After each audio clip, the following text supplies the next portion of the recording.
Good evening, everybody, and welcome to another edition of Inside the Pigskin. Boy, we are getting ready to kick off this week in college football, and we have cut down day in the NFL.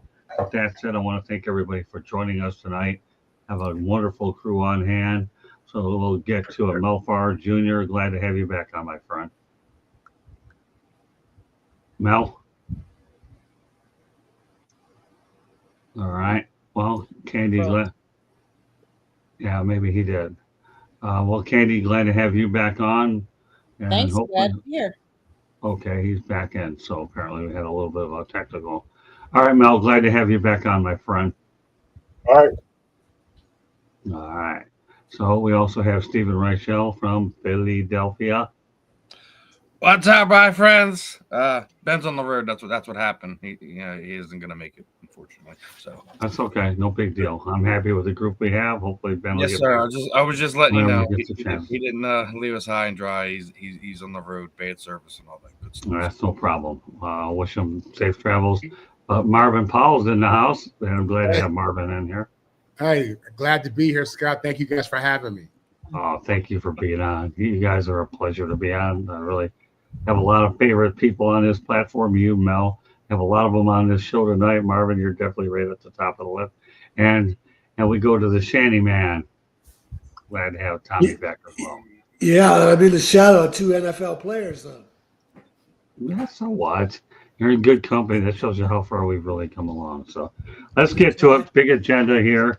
A lot of it will be rapid fire, and I'll let you guys and gal take off, and I'll speak where I have to. And we'll get it going in the Southeastern Conference is moving to a 9-game conference schedule in 2026. We're going to have 3 permanent opponents along with 6 rotating each season. Stephen, your thoughts about the SEC making this change? Should be more fun head-to-head matchups. More quality college teams going at each other is always a good day, my friend. Candy? You know, when college football is at its best, that's when we're having fun. And it just, head-to-head matchups makes it exciting. And especially, we've seen the NFL expand. Why not have some of these college ones expand too? Southeastern Conference is as good as it gets. You have tons of rivalries within the conference. And we'll turn it over to Mel. Well, I think it's good and bad. Good, obviously, for the college football fan. We get to watch more quality football games, but it's bad for some of those small schools that these larger schools were scheduling because they're going to miss out on the payday. That was an opportunity for them to bolster their athletic department. So, yeah, obviously it's going to be good for the fans. It's going to be good for us because we're going to see a lot more quality football. But it's going to be tough for those smaller schools that are going to lose out on that payday. Marvin. Listen, we're at a time in college football where everybody wins. The players got NIL, and the fans get better quality football. They get the fans get the big games. It's awesome. I'm tired of seeing Georgia and Alabama in these schools play the Citadel. I'm tired. Those games are terrible. And it shouldn't be on TV. It's horrible for the fans. If you're a fan wanting an experience, an Alabama experience, you don't want to see them play, the Citadel or whoever these B teams. So yeah, I think it's really good. And I think when you consider how the Big Ten is stacked, and we're talking about who are really the power conferences, I think that the top half of the SEC is good. I think the bottom half is average, to be honest with you. What that said, I think you're going to have a lot of good games, and I think it's good for everybody. Okay. Tommy? Yeah, Marvin, don't forget about Charleston College. Alabama's not going to play them anymore. Exactly. Marvin, Ohio State's playing Grambling this year at the Horseshoe. And I hope Grambling's making a lot of money, but come on. Who wants, what I'm saying? Come on. But, they need that game. I know they do. That's what I'm saying. I get it. I hope they're getting a couple million because it's going to be a big whooping. I would think Ohio State give them a serious bag for real. You know what I'm saying? So it's going to be 77-3, but it is what it is. Well, let me tell you, I come from an area where Florida Atlantic and Howard Stoneberger took it off a lot of lopsided losses to build a new stadium and build a program from scratch. So I can certainly relate to what Mel is talking about. Nick Saban is going to co-chair a new commission on college sports. The whole plan is he'll look at conference realignment, examine the issues such as transfer portal, NIL, and Title IX. Steve, what are your thoughts about Nick Saban wearing this cap? You know, everyone was wondering what he's going to be doing to keeping himself busy. So I guess we've got an answer for that. We'll see what changes he makes, good, bad, or indifferent, moving forward, my friend. Andy? Nick Saban, we all knew he retired, but we knew that he didn't want to stay away from everything. He wants, we wanted to get his feet wet or keep his feet wet. So good for him that he's not just riding off into the sunset. Mel? I mean, I think it's good. I mean, I think Nick Saban was great for college football. What I did not realize about Nick Saban, when I just found out watching TV last week, he's only 5'6". I didn't realize it. Is he really only 5'6"? So I mean, I wouldn't even notice him. And I made fun of, I made think fun of Mike McDaniel only being 5'7" or whatever. I did not realize that Nick Saban was only 5'6". That just blew my mind away. But anyway, I digress. I think it's great that he's wants to be involved in college football. I mean, I think Nick Saban, for what he's done for college football, it's great for him to still be involved in some way, even though he's not coaching. 5'6". Let me tell you what great camera work will do. Great camera work will make a person 5'6" and make them look like they're 6 feet tall.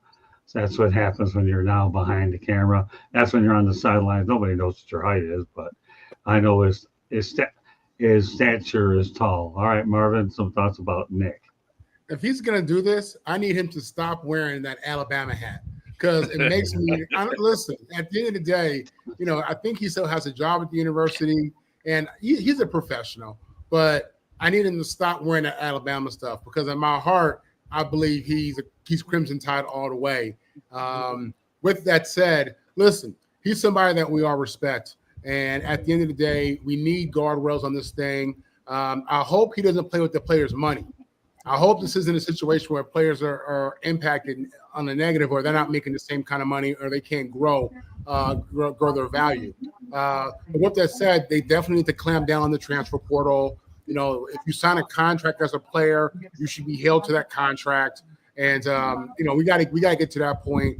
And with the NIL, we want to make sure it has a certain level of legitimacy to it. So I get all that, and hopefully he's going to do this the right way and just help the game and help these players grow their value, take advantage of that, and grow the sport as a whole. Tommy? Yeah, I agree with everybody else, but I also want to say commend him for Coach Saban for doing that, because a lot of people wanted Coach K to do that with basketball, and he doesn't want to do it. He doesn't want to take that time. And basketball needs the same kind of guardrails and leadership from somebody with the stature of Coach K that Coach Saban can bring to football. So that's another reason to appreciate why he's willing to do it. Yeah, well, more power to him. Like you guys say, staying involved with the game. Yeah, but we also know what he does on Saturday. He works with a guy by the name of Lee Corso, who will be calling his final game day show week 1 of the 2025 college season. It'll be Texas against Ohio State, and that's the home of his first year pick. The one thing I will say about Corso, to his credit, is he doesn't really formulate relationships with a lot of the coaches out there, because he doesn't want to feel like if he has to criticize them that he has to hear from these people. You talk about somebody that gets it right and tries to be neutral, more power to coach, for not associating with coaches and just playing it straight. Tommy, some thoughts about Lee Corso and his final game? But he's had a great career at Louisville before Indiana, and obviously he changed the way television is done. He made that show so popular. And it's interesting. Kirk Herbstreit said the other day, when they did it for the first time, the mascot on the head thing, when they did it for the first time at Columbus, Herbstreit thought it was a one and done, which looking back on it, it's kind of surprising because it is such a popular part of the program. Well, I know at some point he did have chemistry issues with Craig James, and they got rid of Craig James, and that's when they brought on Kirk Herbstreit. So I'll turn it over to Marvin. Excuse me. I'll give you a cool stat about Lee Corso. He is 17-0 when picking USC at home, putting on the Trojan headgear. 17 times, yeah. Every time he picked USC to win at home, they did. He's 17-0. He's a part of the game. You know, he is in so many ways. You know, similar to what Madden is to the NFL. You know, as that's what Corso was at college. So he's been outstanding, and you know, definitely gonna miss a guy like that. Mel. Yeah, what Madden was to the NFL, what Dick Vitale is to college basketball, I think that's what he Corso has been to college football, and he's definitely gonna be missed. I mean, heck, I don't know how many times I'll just go on ESPN just to see him throw on the headgear, to see who he chose. I may not always watch College Game Day, but I'll make sure I get on ESPN at some point in time just to see whose headgear he put on. So he's been entertaining, very engaging, kind of folksy, breaks it down in the simplest terms so that the average consumer can understand the game. And yeah, obviously, you know, nothing lasts forever, but he's had a great run. And I guarantee you, he's saying, don't shed no tears for me, man, because he's had the best time of his life. And on top of it, he got paid to do it too. So yeah, it's going to be different without him being there. But we just have to look and see who's next, who's up next. He's irreplaceable. So I mean, the worst thing that somebody could come in there and try to do is to try to be him. Whoever they get to replace him just has to come in there and be themselves. Excellent points, Candy. He has been on ESPN and been a sports broadcaster on college football since 1987. Now, I'm going to age myself right now. That's the year I graduated high school. And I think about it, I haven't known anybody else on TV like I've known him to be on. It's he's iconic like Bob Uecker was to the Brewers. You know, he has been on for that long. Like, you associate, when you think of ESPN and college football, you think of Lee Corso. Just like Mel said, when you think of Dick Vitale, you think of college basketball. There are certain people that have resonated and have stayed through the test of time. Scott, you wrote a book, Lessons from the Microphone. You talk about the media and being in the media for 45 years. Think about it, how long he's been on College Game Day. What a career. Kudos to him, because he's going out on his terms. We've seen lots of people on ESPN leave, and some of them weren't on their terms. So kudos to Lee for having the career that he loved and wanted to do. Like that, there's nothing better than doing what you love and getting paid for it for as long as you possibly can. So kudos to Lee. You know, wait for Steve to get back on. Apparently he's having some technical difficulties, but nevertheless, Lee Corso's developed a personality. Like Mel said, you don't walk in there and try to do anything similar to what he's done. Just be yourself if you have to, really, literally do. And Lee Corso has done that. He's defined what the actual fun, colorful individual is sitting behind that table. To do that headgear thing is just unbelievable because it's his own persona and original. I don't know what else you could really do. Right when you think he's going to take one, he's going to take the other. It does a good job when it comes to teasing. So when Steven gets back on, we'll get back to this topic, but we're going to continue to move forward. The reason why I'm throwing this topic in there is because everybody did such a great job. I'm going to come up with one interesting basketball topic a week if it's colorful. And I will be very selective because I know Mel once told me that he likes basketball, right? So I figure I owe it to him to come up with something that is interesting. Now we're going to go to Bill Russell this time on his way of weeding out autograph swindlers. He says, here's the thing. Let's have a cup of coffee instead. If a fan doesn't want to chat with you, he was going to sell that autograph anyway. Isn't that a pretty good way of looking at things, Mel? Who's buying the coffee? Yeah, exactly. Don't worry, Bill would buy it. I mean, I suppose. But I mean, it's a lot easier and less time consuming and less involving for him just to go ahead and just sign the autograph and go on about his business, opposed to going to a local cafe and sitting down and having to have a conversation and with somebody. Although a fan would love that, I'm sure. I mean, who wouldn't love to sit down and say, "Hey, I had a cup of coffee with Bill Russell."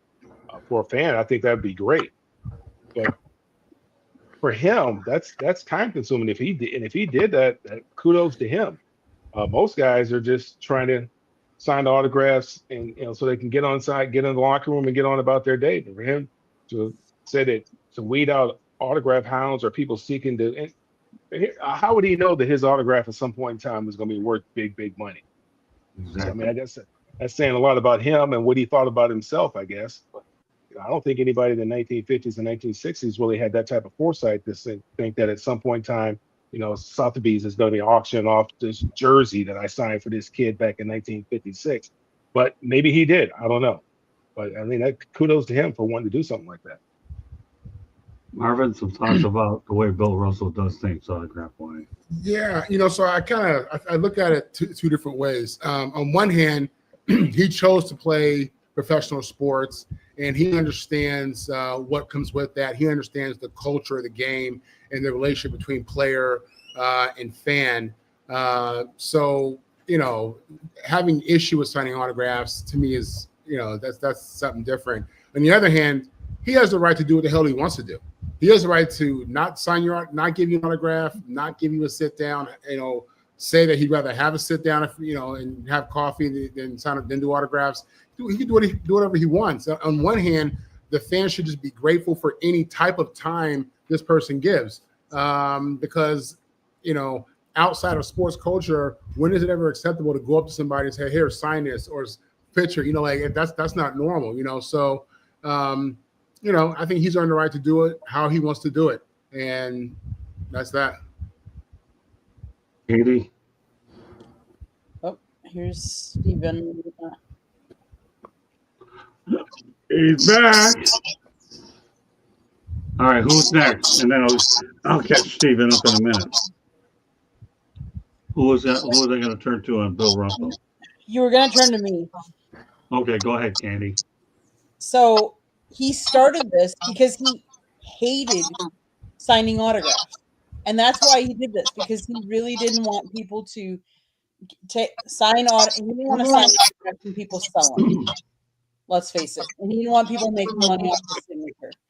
But Marvin, to your point, at one point, he became a professional athlete. And that's what people do. Kids, young kids, some of them want to sell. Some of them don't want to sell your autograph. But, for a young kid to come up and look up to you and say, "Hey, can I get your autograph?" There's nothing like that. We're getting some awful feedback. I don't know if it's just me or. Yeah, I don't know where that's coming from either. Okay. Well, work through it. Is it me because I'm on my phone? Oh, well, maybe. Hey, hi, Eddie. How are you? Glad to see you. Yeah, Bona can do that. Let me do this. Let me see if I mute you. Do we still have it? Yeah, it is. That was it. Yeah, it's you because I mute. So if I unmute you, you're fine. That's all right. Well, we'll work through it like I've worked through every other technical problem this week. Yeah, I'll get to Xavier Restrepo in a little bit. Thanks for bringing that up, Eddie. Damn it, Steve. Hey, there he is.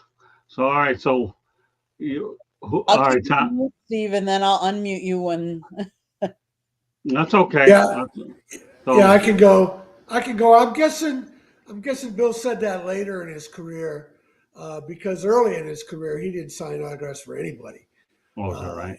And part of that was he felt the racism in Boston.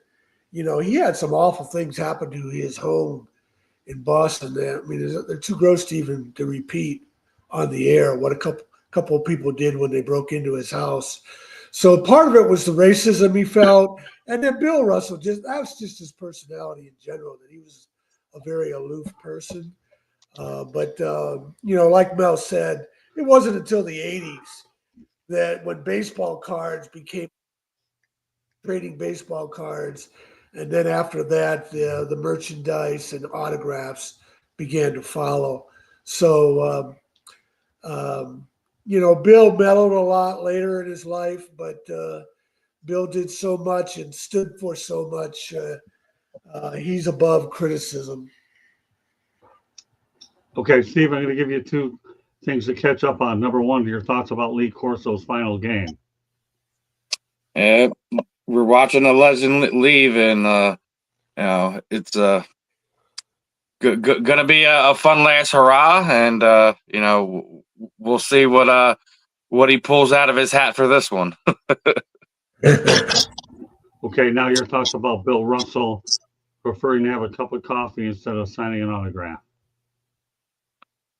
Well, the autograph hands has kind of ruined it for the actual, person who wants to add something like a Bill Russell autograph to their collection, because you have these people that just swarm around and they're just trying to get autographs to turn around and sell it, go put it on eBay, whatever. Bill Russell isn't the only athlete that's had enough of it. Pro wrestlers get hounded ungodly at airports and all the different things. You have people that wait at other athletes' hotels, and I was even I was at a game once in down there in Washington, and we were along the third base line, and players were getting ready to warm up and sign autographs and things like that. And there's a guy. He had a freaking duffel bag full of jerseys, bats, all this other stuff. And when the athletes wound up coming back, he winds up holding the whole lineup, and none of these kids had anything signed because this JO was sitting there with a bag full of stuff, and the athletes signed it.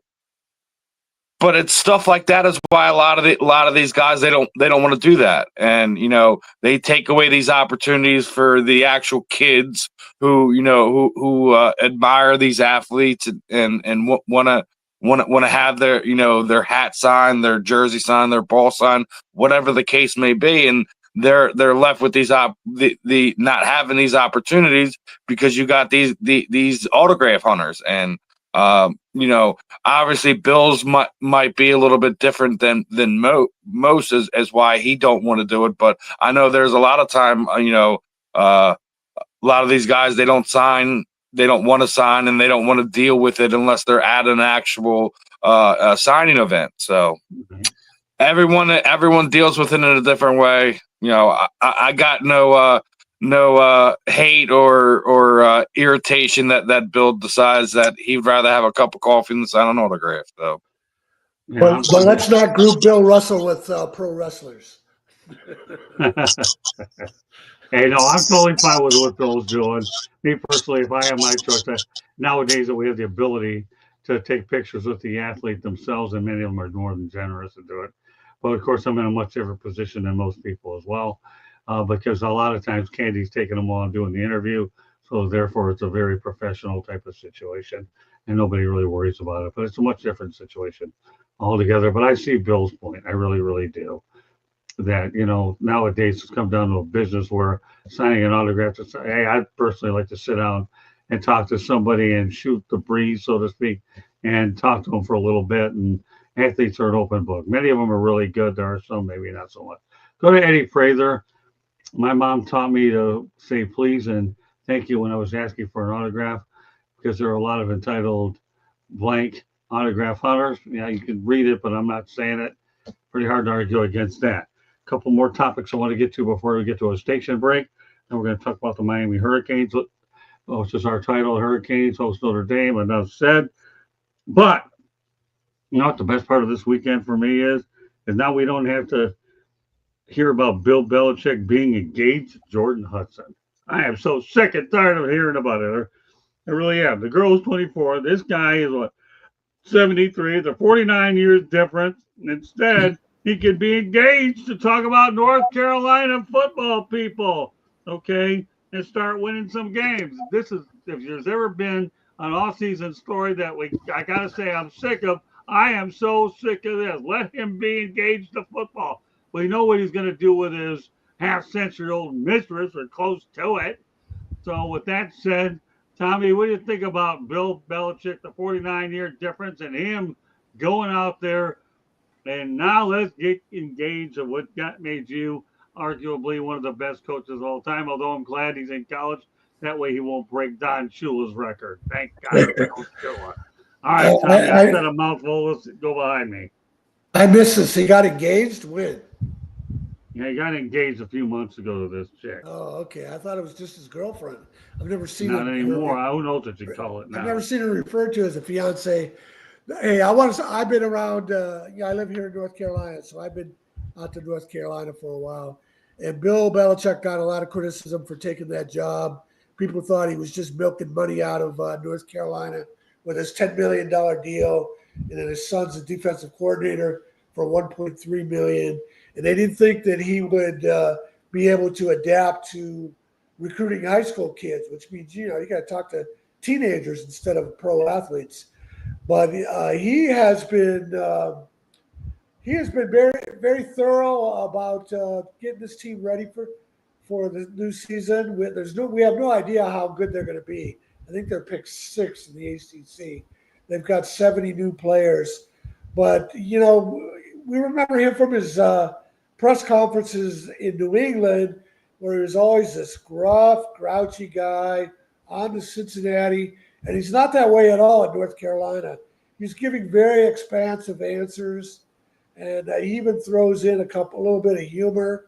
It's done with a monotone. That's the best he can do. But I think he's having more fun now than he did as a pro coach, at least in terms of talking to the media, because he says a lot of it is the same. He enjoys meeting the high school recruits, just like he enjoyed meeting the free agents. And obviously the numbers are different. You're talking about a dozen or so free agents versus 100 recruits you might be evaluating. But I think he's been real sincere and dedicated, and is generally enjoying working with these kids and putting together a team. Hey, listen, more power to this 49-year-old girlfriend, fiance, whatever you want to call her, since he's engaged. If she's loosened up is one thing. I just think a lot of people in this panel probably would say they got sick and tired of hearing about all this extra stuff, especially when we weren't used to it for a long time. Marvin, some thoughts about BB? Yeah, listen, in regards to his personal life, that's his personal life. Let Bill live his life. She's a grown woman. Every relationship is different. You know what I'm saying? Behind closed doors. We're not all the same in how we deal with each other. I think this is different a little bit than the other situation we just came out of with the football player and the young girl. But, Bill's a grown man. She's a grown woman. They're doing what grown people do. In regards to the football portion, Bill is a genius. And I think these kids are going to be coached up in the details, and the details matter. Details win games for you. You know what I mean? And I expect Bill's team to be competitive. This is an NIL era, so I don't know how much money they got and how that does in the ACC.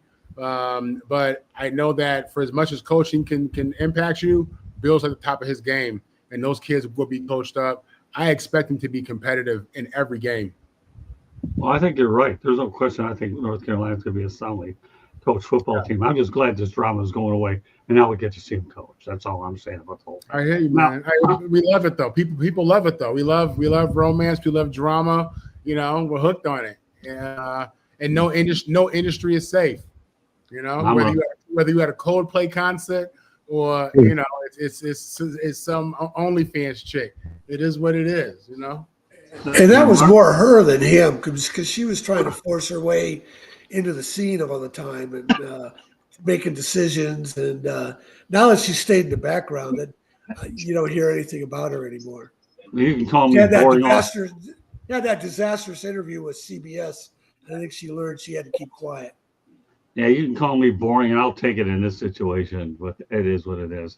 Oh, Mike, you're just about time before we get to the Kane stuff. So hang with us, my friend. All right, we'll go over to Mel. What do you think about this situation with Bill Belichick and his girlfriend, And professionally and personally? more power to him. I mean, that's his business, like Marvin said. That's his personal business. Personally, a 24-year-old can't do a whole lot for me because I know they can't cook at 24 years old, and she don't have enough life experiences. What do you talk about? I mean, you're talking about Lilo and Stitch. I mean, what are you talking about? She's only got 24 years on the planet. She doesn't have enough experience in life to have a conversation. I mean, because you know, let's be real. I mean, that takes how long? And you still got the remaining 23 hours and 55 minutes of the day. What are you talking about? But having said that, I think Bill Belichick is still trying to find life after Tom Brady. He's trying to see if trying to prove that he's the genius that he believes himself to be for winning what is it, 6 championships there in New England, 6 Super Bowls there in New England. Was it that it was him and not so much Tom Brady? And I think he's trying to prove that that he's this great mastermind that he believes himself to be. And I think it's going to be very difficult for him to do that at North Carolina. Now, granted, this is different in the NIL era. I it's a lot different because you can pay players, but just based on what I've seen in his personality, him going into somebody's living room and recruiting and his recruiting pitch, I don't know what it would be because he seems very monotone. He seems very dry. Doesn't seem very excited. Not somebody who could really get me excited about going to play at a middle to row at best North Carolina program in the ACC. So NIL makes it a little bit different. I don't know how much money they have available for NIL, but it does make it different because you can just basically buy players. So it'll be interesting to see. I don't know how serious he is about this. That's the thing about it. I mean, we know Bill Belichick he's very serious. And now, you see different sides of him, maybe because of the girlfriend and he seems a little more playful, a little more relaxed. And we'll just have to see. I don't know. I know he's been around college football because he's always having to go and evaluate players, and some of his coaches have gone on. Like Nick Saban is one of his best friends, so he has an idea what that life is about. But I don't really know if he really understands what that life is about and is really committed to doing this. Other than I think he's trying to prove something to himself. To be honest with you. All right, so we have a Canes fan here, Mike Jeezy. Thanks a lot for joining us. I hope you're subscribed to our channel. And if you are, more power to you. And if you're not, please do so because we're going to make sure you're definitely not disappointed. As here's the situation, Mike. We're going to have a ton of content on there from all the press conferences, Mike. So please subscribe to our channel. And Mike Williams, glad to have you in here as well. There's a lot of interviews that we had actually from Candy. When did we do that last series of interviews? I think it was about a month or so ago. Yep. Where we talked to a bunch of players. So, Mike, we're going to give you plenty of things to watch here on our channel. So if you are subscribed, thanks. If you aren't, please do it. We promise we will not disappoint you. As far as your score is concerned, Miami 2018 over Shade. Well, we're going to give our predictions shortly, but at least I know where your head is at. So, and of course, Eddie Praise of the Hoodie have guys on his staff that can go into the kids' living room while he takes care of his accent as well. And I wouldn't be surprised if there's a lot to do with that too. All right, Candy, continue on with Bill Belichick and everything that we've seen so far all year in his new gig. So as far as his personal life, kudos to him. Like, hey, what he wants to do in his personal life, as long as, she's on board with it, good for them. Like, it's always good to see people get engaged and stuff like that. I mean, we saw another big engagement today, but I won't get into that one right now. But almost like you're tipping your hand, but okay. Well, we all know who it is. I mean, we've all, it's one of the biggest names out there. Well, all right, time permitting, we'll talk about it later. I want to make sure we take care of everything in hand. That's fine. As far as him coaching North Carolina, like Mel said, at this point, if he brings them up to any competitiveness, because let's face it, when you think of North Carolina, you're not thinking about their football program. You just don't.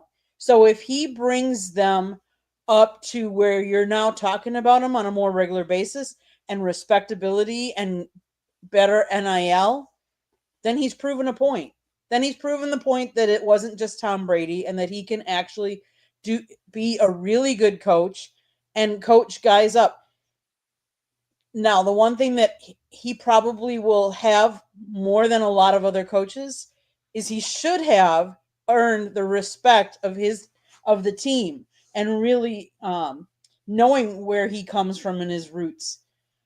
I think it'll be very interesting to see how that translates and his knowledge onto the college football scheme of things. Oh, So Mac I'm Brown. excited. Well, Mac Brown is scratching his head right now, wishes he had all this stuff. He really is. If Belichick gets it, what would have happened if he'd given me some stuff to work with? Anybody else want to chime in before I turn over to Stephen on Mac Brown? Yeah, well, that's exactly the point. They are putting the money into the program that they didn't do in the past. Right. So there you go. So Belichick has the resources. Is it going to be an immediate turnaround? It's too hard to say when you have 70 new players, and who knows how this quarterback is going to do. They're paying him $4 million. I still think every time I say that or read that, $4 million to a college quarterback from South Alabama or Tulane, I'm making a mistake that I misread it or something. I just can't imagine. I just don't understand how things have been flipped so quickly. Okay, Stephen. What are we talking about, Bill Neal? Well, Bill Belichick. Stephen, we're talking about, aren't you glad that this story's over with now about his personal life and now that he can really It's never going to be over with. That's how the media is these days. They're always going to make everything personal. We are just watching a report. We're talking about former Bears quarterback Cutler's sitting there. He's doing jail time because he had a DUI. The personal thing isn't never going to end. Doesn't matter. Once you become a public figure, they're always going to be in your personal business. It's always going to get brought up. He's always going to have to deal with these questions. It's just the way that everything is done about in the media world anymore. These questions are never going to go away. It doesn't matter if we're talking Bill Belichick, Andy Reid, Nick Sirianni. It doesn't matter. Nick Saban. They're all going to have these type of questions thrown at them. Well, now I guess it's a matter of Stephen how he does on the field, and I think that's a question that we're all looking forward to seeing how he makes the transition from pro to college. So, as we move on, I'm glad I have a running back on the show because I know Mel will love this one. One finally got taken care of in the offseason. The one I'm talking about is the Ravens replaced the $8 million that Derrick Henry was due to make this year with a $25 million fully guaranteed through 2026 and a non-guaranteed for $12 million in 2027. Mel, how do you feel about Derrick Henry now that he's finally been taken care of by the Ravens? Well, obviously, I think it's great. When a guy outperforms his contract, he should get rewarded for it. And you see that happening around the league now with these guys starting to sign as training camp is closing and the regular season is upon us. Why it takes this long to get something done like that, I don't know. When you know you're going to do it, why not just do it? You know you're going to do it anyway. Then why not just get it done earlier so these guys can be in training camp and have an opportunity to, help you guys in the season right from the beginning? Because we all know, there's a ramp up period. There's a reason why you have training camp, and Marvin can attest to this. You got to get your body calloused up. You got to get used to that contact. You got to get conditioned.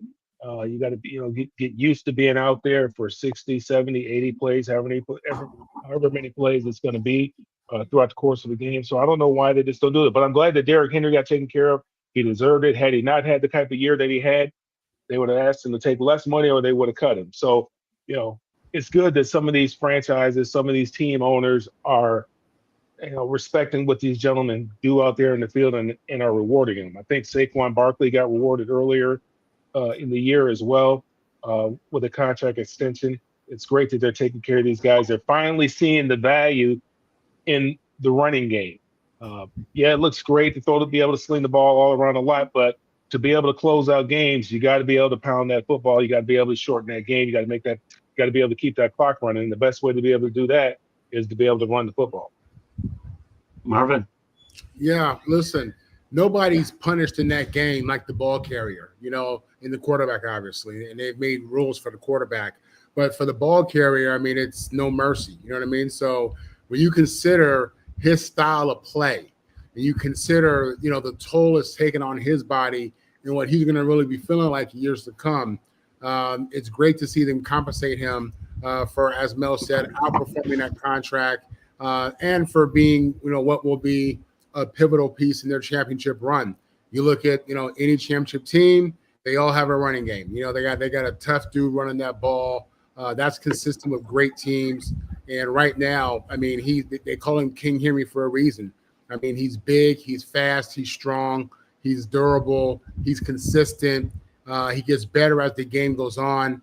And he's peak. He's at his peak, this kid. So you got to pay for that, and I'm happy the Ravens did. It shows why, they show you what, a quality, a professional organization looks like, taking care of business, unlike those people down there in Dallas. You know what I'm saying? They take care of their people. It's not a clown show. Lamar, that is what it is, but they took care of that.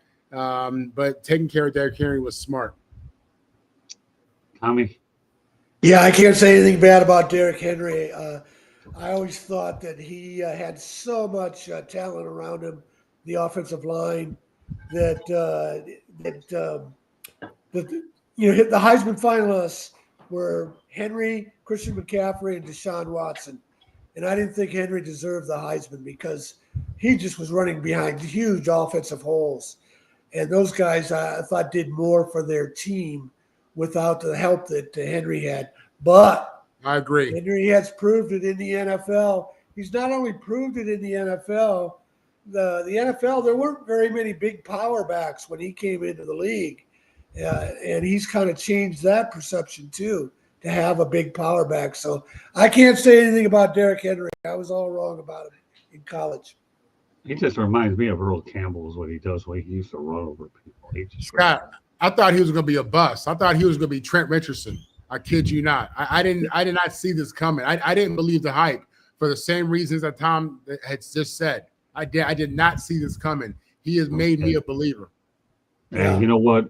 I'll tell you one thing, Marvin. When people don't believe in some people, it gives them a bigger incentive to prove people wrong. So don't feel too bad. You didn't believe him and a lot of other people, and tell you what, the guys went on to have a dynamite career.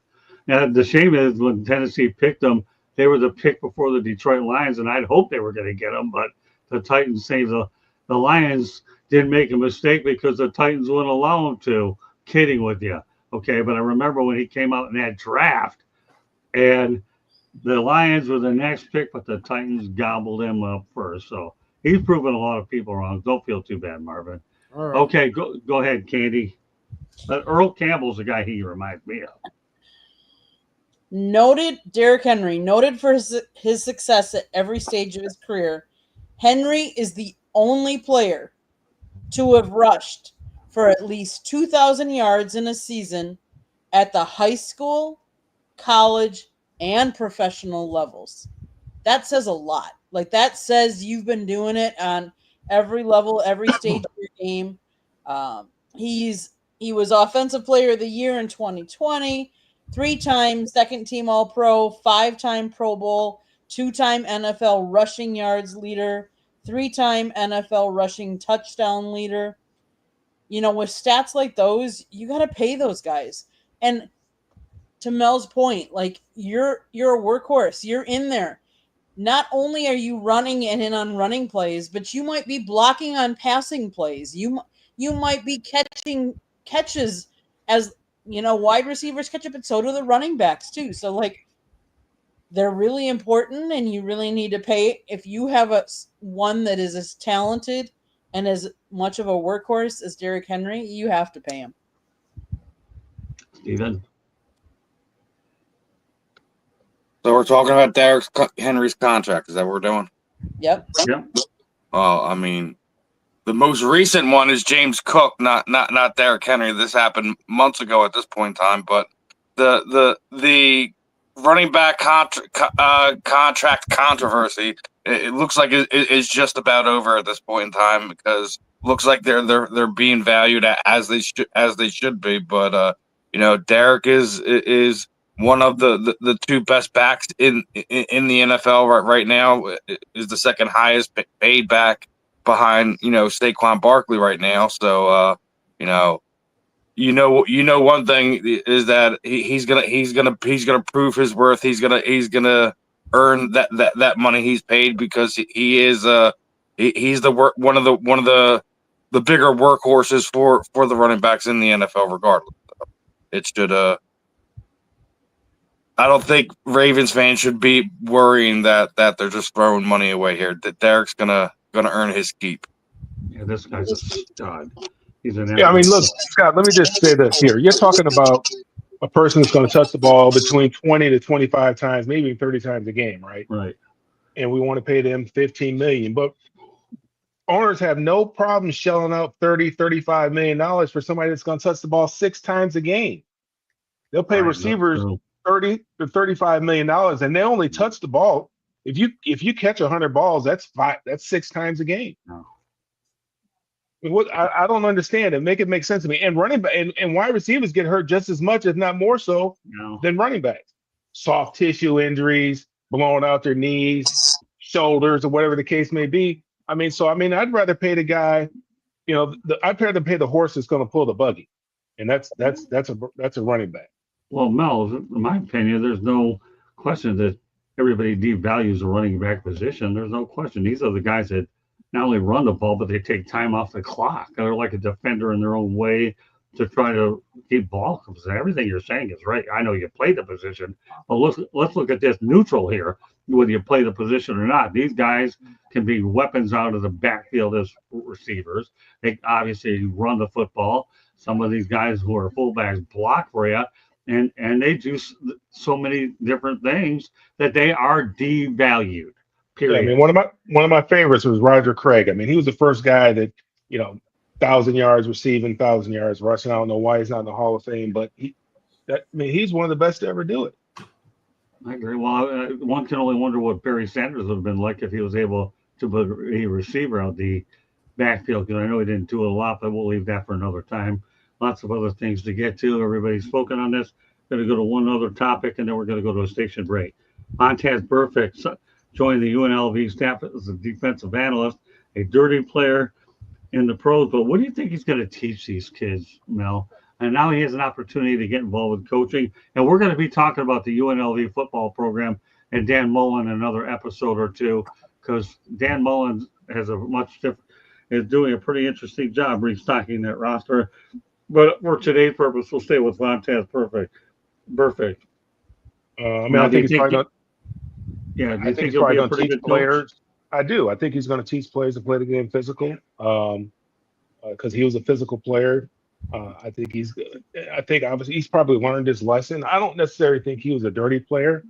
I just think that he tried to. He lived on the edge.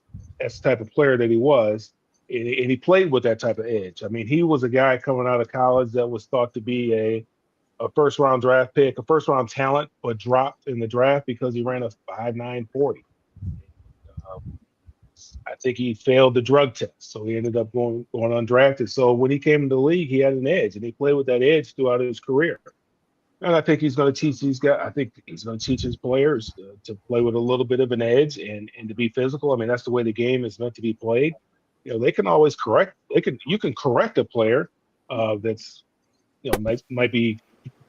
That likes to be there, right there, flirt with the edge. But, I think I'd much rather have that type of player and try to coach him, try to correct that versus another kind of player to try to help him become hyper aggressive. So I think he's going to do a great job. Obviously, he's a guy that's played the game, so he understands the game. He can coach it from a different perspective as a person who played the game at a very high level. Marvin. Yeah, I don't. I have a problem with this dirty player thing. The guy was aggressive. He's an aggressive player. He played the game the way the game's supposed to be played. Was he chippy? Did he do some extra? Yeah. But listen, there are ways to deal with that within the game itself. You know what I mean? Um, with that said, I'm certain he's teaching these kids to play hard, to play aggressive, to attack, to be violent, because that's what it is. That's the reality of what this is. That's what we're talking about. You know. He's teaching them how to play, you know, the only team sport that's a combat sport, you know. And I think the kids have tremendous respect for this guy. He's done it at a very high level, you know. So he's an asset to that program without question. And if he teaches those kids to play with an edge and to play violent, and to be aggressive, and to set the tone, good. There's more comments on the chat room. Henry is one. By Eddie Prather, Henry is one of those special running backs that have made it past 30 and still going strong. True words couldn't be spoken there, Eddie Prather. And I want to welcome Ben Blaylock to the chat. Thank you very much, Ben. Glad you're inside, and hope we'll see you more often. Okay, Tommy. Well, what's the connection? Who brought him into Vegas? I don't know who. What's the coaching and the relationship? Well, right now, I don't know what the connection is. Yeah, Mullen wouldn't have crossed paths with him in college, so there must be some assistant. So somebody must have been talking to him and getting him to realize, you know, you got to teach a different message to these guys than the one you played with. Not to disagree with Marvin and Mel, but he did so many stupid things in games. And I can't remember that playoff game where he basically cost the Bengals the game, and then the coach the job. I mean, to me, the guy was inexcusable as a player. Okay. Steven?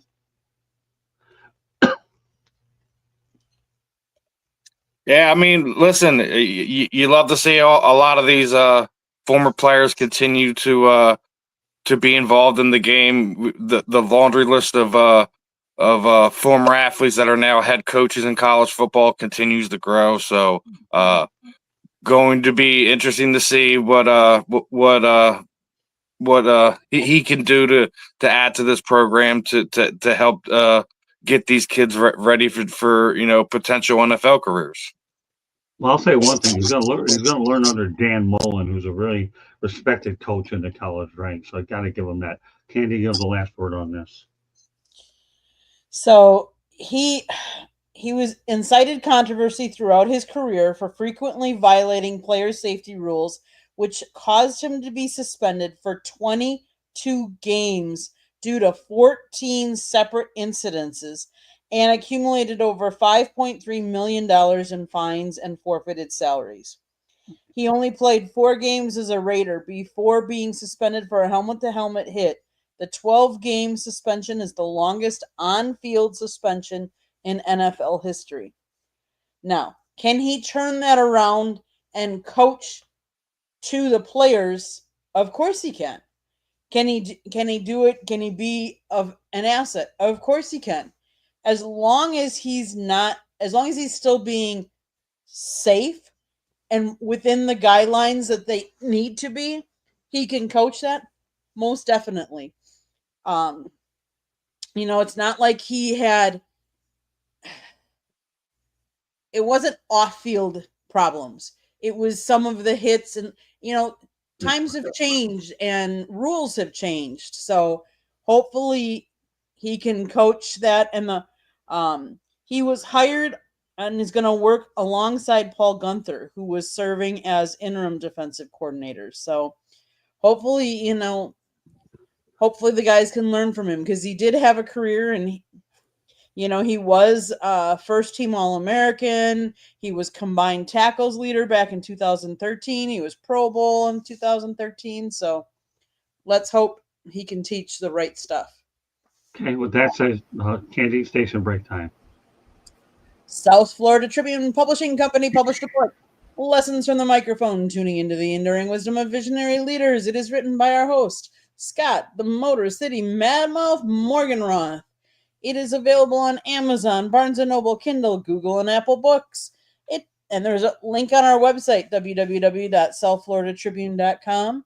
It talks about Scott's 40 plus years in the media business and how the media has changed over that time frame. If you like to listen to podcasts, you can find us wherever you get your podcasts. If you want to advertise, you can call Scott at 954-304-4941. And if you want to be a guest or have topic ideas, you can always email us at southfloridatribune@gmail.com. Back to you, Scott. Thank you, Candy. One move that was made today by the Tennessee Titans, they released Xavier Restrepo, who was an undrafted free agent who obviously was a top target for Cam Ward. I some reason I think X-Man is going to be back on their practice squad, but I guess the question I'm going to ask for a lot of everybody on the panel, Xavier Restrepo, do you think he's an NFL wide receiver? I know he's a good slot receiver and is unquestionably he's the all-time leading wide receiver in Miami Hurricanes history. Tommy, what are your thoughts about Xavier Restrepo? Tommy? Sorry, what was the question? Yeah, Xavier Restrepo was released by the Titans today. He was Cam Ward's top target in Miami, and obviously they brought him on for a tryout there. Yeah, I don't know. I don't really follow the Panthers that much, so I'm not aware of what's going on with that move. Yeah, okay, well, that's fine. Yeah, he was the Hurricanes last year, signed with the Titans. No big deal. Marvin, what do you know about Xavier Restrepo? So my thought is this. The guy's the all-time leading receiver at the University of Miami because he was there for 4 or 5 years. Right. Typically, if you're an NFL caliber receiver, if you're that type of guy, you're out of there in 3, Right. So, and just in watching him, I never saw him as someone who, was going to be an NFL stud. Great college player. I did not see him at all in the preseason, I will admit. But this doesn't shock me just because, again, you don't stick around in college, if you're going to be an NFL player, in my opinion, especially at that position. Fair enough. Okay. Mel? I just look at the measurables, and I didn't watch him play in college. I saw some highlights, him being on ESPN. I know you've talked a lot about him. I just looked at, just look at the measurables. I mean, I think he's like 5'8", whatever, 180 some odd pounds, ran a 4.8 or so, almost 4.9 and a 40. As a slot guy, that's not going to quite get it done. Now, hey, look here, he can catch the ball. He had a great career at Miami. There's 31 other teams out there. Maybe he can get on maybe he can, the practice squad. There's 10 slots available on the practice squad. He might get an opportunity there. I'm not saying you always have to be the biggest, fastest, or anything like that, but you have to be at the right place at the right time. And that might not be in the right place for him, and it might not be the right time for him. So I'm not going to sit here and say that, he's not an NFL caliber receiver. I'm not going to be the one to say something like that because, look, I've been on that. I've been on that waiver wire, and Marvin probably understands as well. I mean, today is a tough day. It's still a tough day for me, and it's been it's been decades since I last played. But it's a tough day because a lot of kids' dreams are crushed, but they do have some other opportunities if they want to continue to play football. But most guys dream of playing in the NFL, not the UFL or the CFL. So. Right. So a lot of dreams, now people, they have to go out there and get themselves a JOB like everybody else. So today is a tough day. So I'm not here to say that I'm not going to be the one to say that he's not an NFL caliber set, receiver. There's 31 other teams out there. And again, he could catch up on catch on in the practice squad and maybe get an opportunity to play at some point in time later because of injuries and so forth. So I wish the kid all the best. Hey, Jay, glad to see you back in the chat room. Was he that slow? Candy and I were at his pro day, and I will say this much. His pro day, his speed was definitely underwhelming, and I know that attributed to his draft stock dropping quite a bit to a point where he became an undrafted free agent. But as far as his accuracy, his ability to catch the football, runs after the catch when he caught it, that was good. But again, there's 31 other teams. I'll turn over to my sidekick, Candy, who saw him as well. A lot as well. What are your thoughts about Xavier when we saw him? So here's a kid. He is 5'10", 202 pounds. He's from Deerfield Beach, Florida. he was born in Coconut Creek. He played high school football here in Deerfield Beach. He obviously went to Miami, so he's a South Florida kid. But South Florida does produce good football players. Now, did he exhibit what he wanted to on his pro day? No. I know he was disappointed with that. Is that what could he do better? Of course he could. Now, I think he played in 2 of the games. I don't know how much, but I think he only had 3 catches. The one thing I will say is he's not as tall as some of the wide receivers. Does he have good hands? Yes, he has good hands. Does he has an elusiveness a little bit about him when I watched him play in Miami. But do you see that all the time from, what all the tape and the games that he's played in preseason?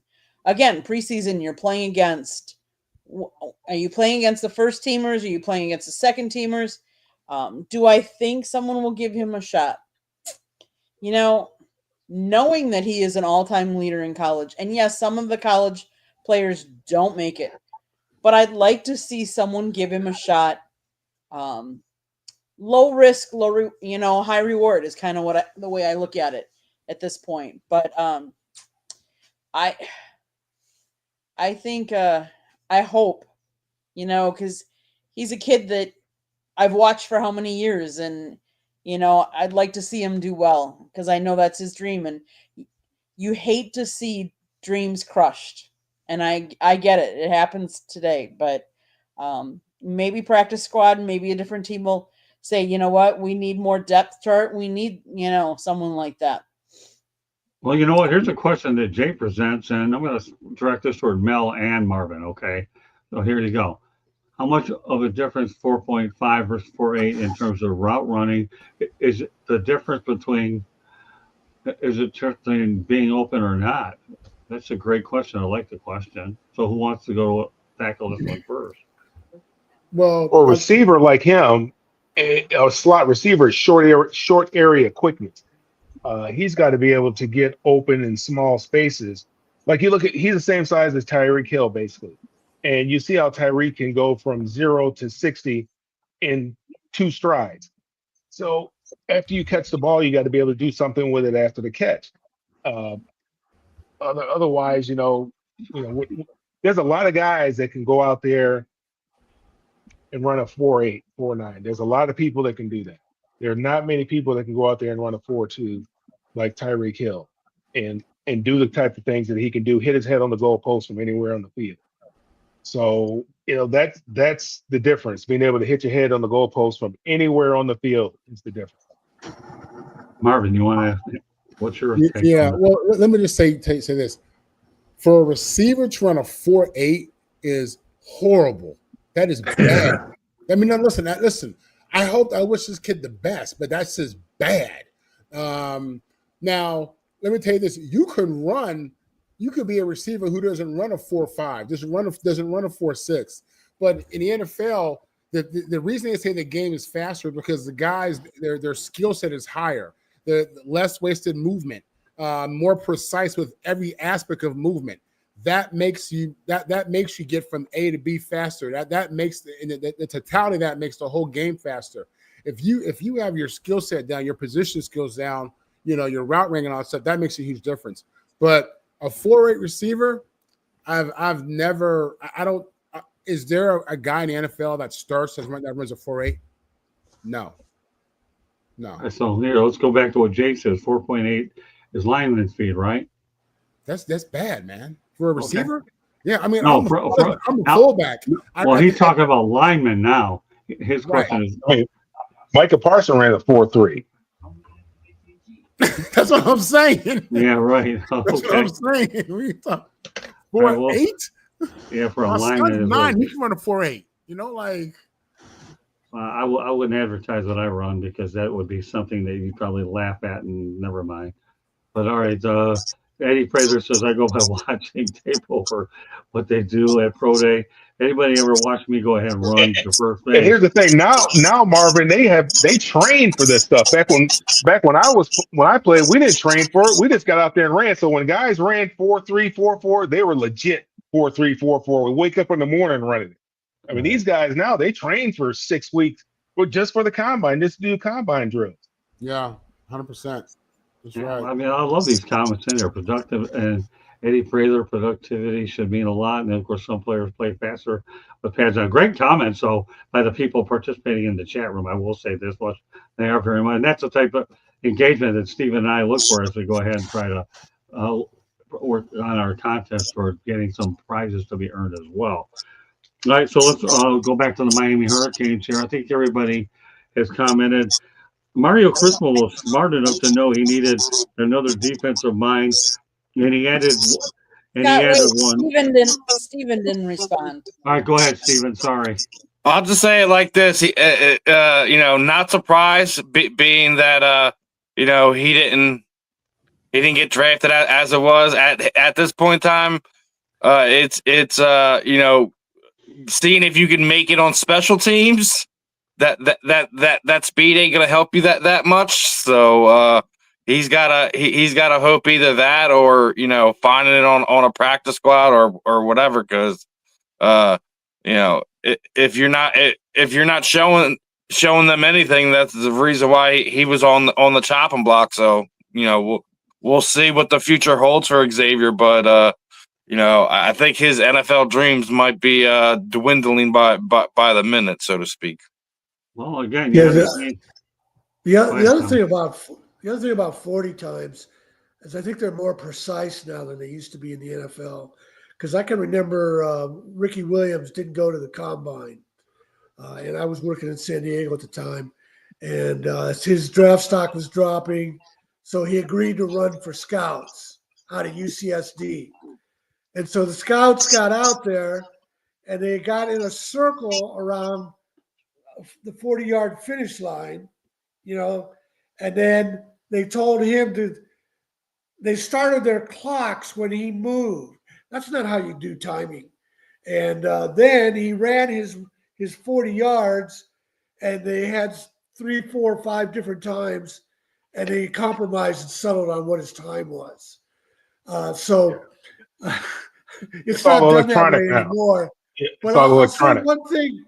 I'll say one thing about 4.8. They say Charlie Joyner only ran a 4.9 at the end of his career, but he was such a technician. He ended up when he retired, he was leading the NFL in career receptions. And Tom, that was my point. That's what I'm saying. It's the skill set of the guy. That's way more important than straight ahead speed.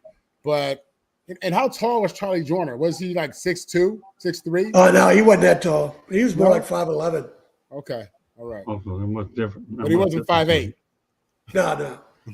Okay, there you go. All right, let me try again. That's okay. I'm glad Steven got his opinion in. Everybody else chimed in as well, because we're definitely going to make sure we corner this Restrepo topic as well. I just like accents. And he had a lot of yards. I wish him well, whether it's the United Football League, Canadian Football League, or wherever. I'm glad that there's other leagues that he can have a chance to put some good quality tape up as well. So with that said, Mario Cristobal was smart enough to know he needed another defensive mind, and he added one with Georgia State safeties coach Jeremiah Wilson. He's worked at Tennessee, Auburn, FSU, but I think it's intriguing timing for the hire too. You make a lot of your hires not 1 or 2 weeks before the season starts. That's the thing that I wanted. And evidently, Cristobal thought, you know what, I could use another defensive mind. Why not go ahead and do it now? Mel, what are your thoughts about the latest coaching staff hire for Mario Cristobal? What did he hire him? He's a defensive assistant, an analyst. What is he? Yeah, he actually hired he hired safeties, Georgia State safeties coach Jeremiah Wilson. So another defensive mind is what he did to that defense. I don't know what his position is, but right just before the season starts, he gets this guy out of Georgia State who's had experience with Auburn, FSU, and Tennessee. So certainly Jeremiah Wilson has a pretty good track record. Does he have any experience with Mario Cristobal? Because usually that's I don't know, favor, but somebody that he knows, somebody asks him to give him a solid, do them a solid or something like that. I don't know, this late in the game. right. But you can never have enough. I mean, I've seen where they've hired guys in the middle of the season, people have gotten fired. They'll bring him on Okay. as a defensive analyst. I don't think you can have enough eyeballs in there, uh, especially Mario Cristobal. I mean, I think right now, I think, he's on the hot seat. I mean, let's call it what it is. He's on a hot seat. I mean, he came in there with a lot of hype from Oregon. He came in there talking Right. mad stuff, and they haven't quite gotten it done up to this point. And last year was probably the best opportunity with Cam Ward there, Right. having an experienced quarterback, a guy who had a lot of snaps in NCAA at the NCAA level. And now they have, I'm not real high on this kid from Georgia, and he's got a bum arm. I don't know, he had like a Tommy John type injury. I don't know how healthy this kid is, but they've committed a lot of money to this kid, and we'll just have to see. But as far as the hire is concerned, I don't think you can have enough cooks in the kitchen. You never know when you're dealing with college football at that level, the level that he's at, and the type of pressure that he's under. Well, like I emphasize, is their defensive mind. I know that I'm curious to see what Carson Beck can do firsthand on Sunday night. Marvin, what are your thoughts about the timing of the hire of bringing another defensive mind in here? Look, when you look at some of these Power 4 schools that really have this money, I look at Texas A&M, and when they fired Jimbo Fisher and paid him $75 million to go away, that's when I really realized all these coaches are on the hot seat every single year. Cristobal on the hot seat for real. That's a real thing. I don't know what his buyout is, but it don't even matter. If he don't produce with that $6 million quarterback, they got a problem. The fact that he brought in a defensive coach this late in the game tells me he's not confident in his defensive staff. Exactly. Something happened. Something's going on there. This is a red flag to me, unless he's been looking for a certain type of position coach or a certain coach, and it just took this long. I don't know, but it just seems to me that him being an offensive line coach, him having the big money quarterback, yes, he feels good about his offense, but his defense is where he's really having issues sleeping at night. And I think this is what that represents. Marvin, that's exactly what I was thinking. That's why I brought this topic on here, because I wasn't sure if you're going to bring a guy in this late in the game, wasn't even at our media day. Now you're bringing him later on. There's something he sees there during training camp that just he wasn't comfortable Red flag. with. Yeah, red flag. Call it what you want. And they play Notre Dame first week. Yeah. No bueno. No bueno. Hey, Marvin, great minds think alike, my brother. Yeah. That's why I brought it up. All right, Tommy. Well, I don't know a lot about the defensive coaches that they've hired, but I know that they did let Joe Salavea leave. And Joe Salavea was not only a good coach, but a great recruiter, particularly of Samoan and Polynesian players. And one of their best players is Francis Magoya. I'm probably butchering his name, but Joe Salavea started out coaching with Dick Tobey in Arizona, San Jose State. He was with Mike Leach at Washington State. Oregon hired him away. Miami hired him away. I think they're going to feel it in recruiting, at least with the Samoan and Polynesian players. Without him, how much of a difference with the X's and O's, I'm not qualified to say, but he was an associate head coach, and he has been with a lot of respective head coaches. Candy. It's interesting that there are certain coaches that are on the hot seat this year. Do I think Mario is one of them? I think so. I mean, you spend how much money? You had the number 1 draft pick quarterback, last year, and now you've paid how much for your quarterback this year? Yeah, you're on the hot seat because you need to produce. Now this guy joining, he's served on the staffs at Auburn, Tennessee, Florida State, Chattanooga, and Akron. So are those the big powerhouse schools? No. But that doesn't mean he's not good. But yeah, adding somebody this late in the game means you saw something that you don't like, or you needed something, some shoes to fill to help somebody. But yeah, Marlo, I think as much as we've enjoyed working with him, I think for the NIL money that's being poured into them and that they're spending, that there is a certain level of accountability that's coming down the pipe for him. Steven.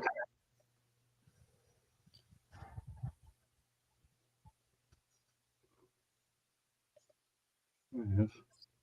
I mean, you guys all make great points. At this time in the game, if you're bringing something in, something ain't clicking right. He's not getting what he wants out of his guys, and bringing in another guy is just you know, is just I think it says more what the other guys on the staff aren't giving him right now, as far as what he wants out of his defense, or what he sees out of the young men on the field. So, but agree with the fact that you don't want to, you don't have to. There's no such thing as too many hens in this hen house, because when it comes to, you have different level guys that need different types of help. So I think we'll see what it is as we they get ready for this big game coming. So if Notre Dame winds up torching Miami, we're going to see some people not be happy down there in Miami. Yes, thanks. Well, I'll tell you one thing. One of the people that may not be happy, and we talked about this last night on Professor and the Pupil, Dana White says he'll be in attendance for Miami versus Notre Dame. I'm becoming a Miami fan. I'm a Hurricane. That's what the reference is. What do you think there, Steven? Dana White is a fan of the Canes.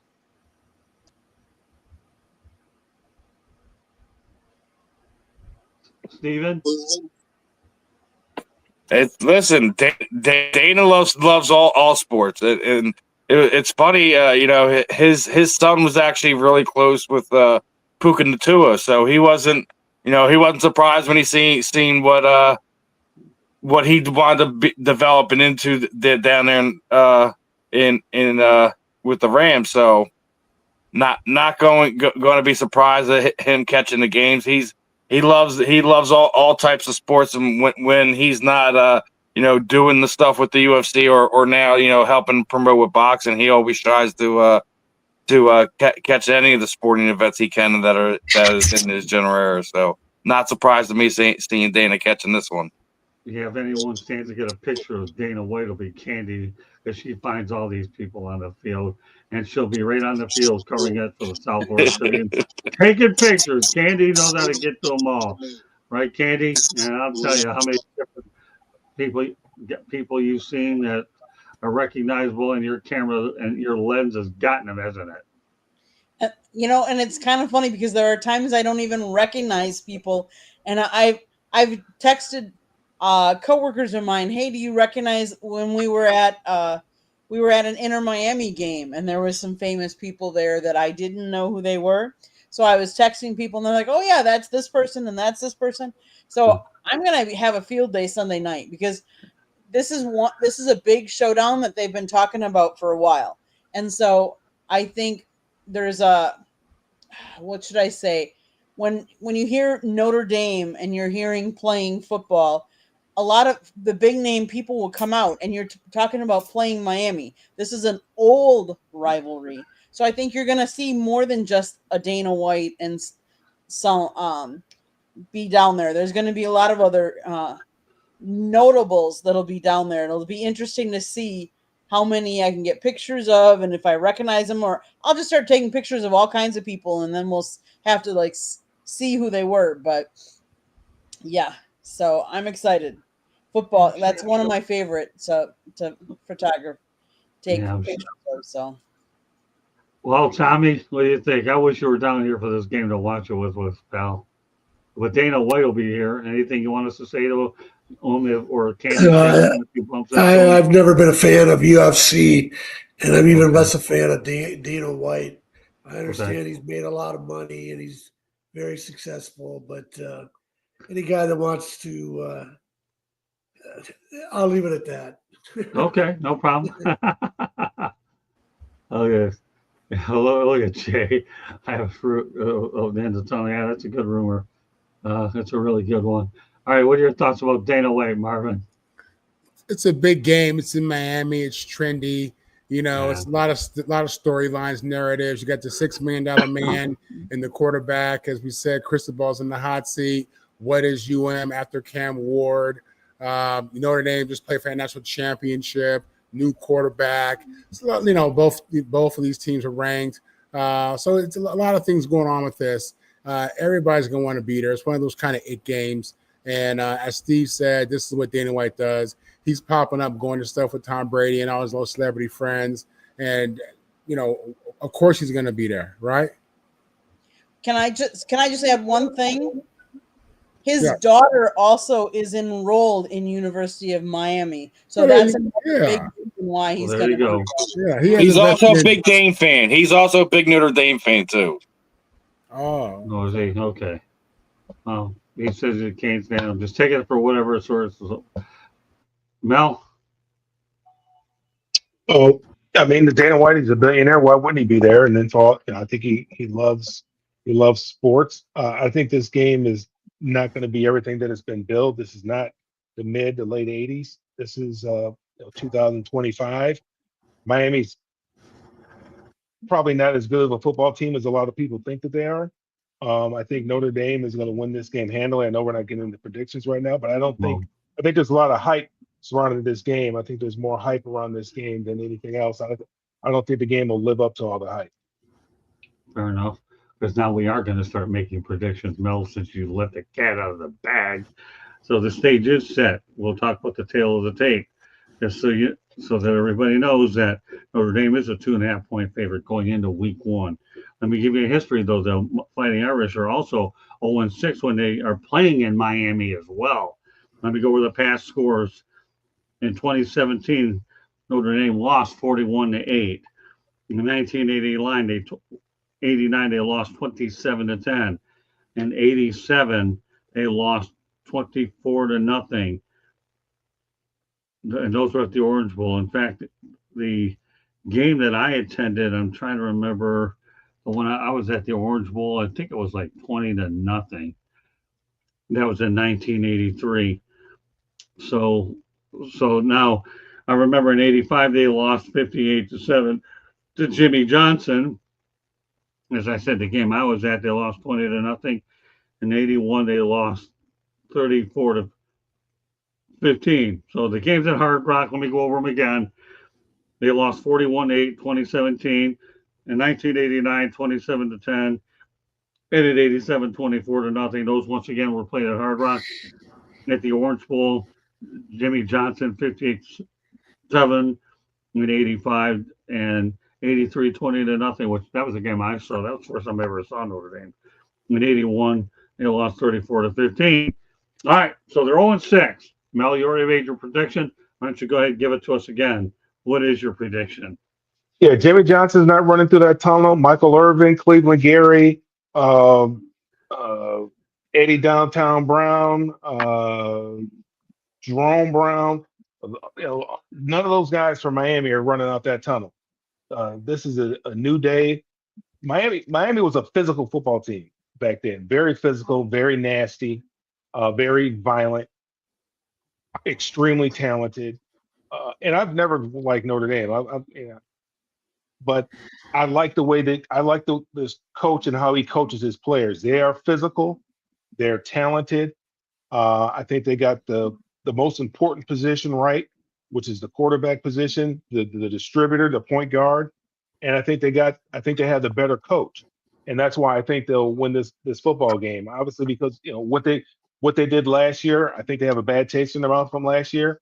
The coach certainly does, and they want to build upon what they did last year. So I don't look. Again, I don't see this game being very competitive. I just don't think. I think Miami's just a lot of hype. We'll find out here shortly.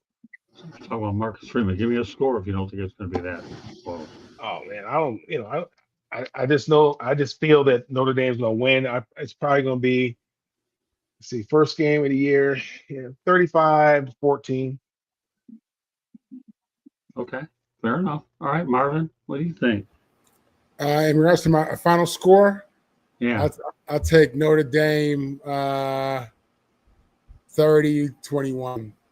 Okay, fair enough. That's good enough. We'll just take scores. Shanny?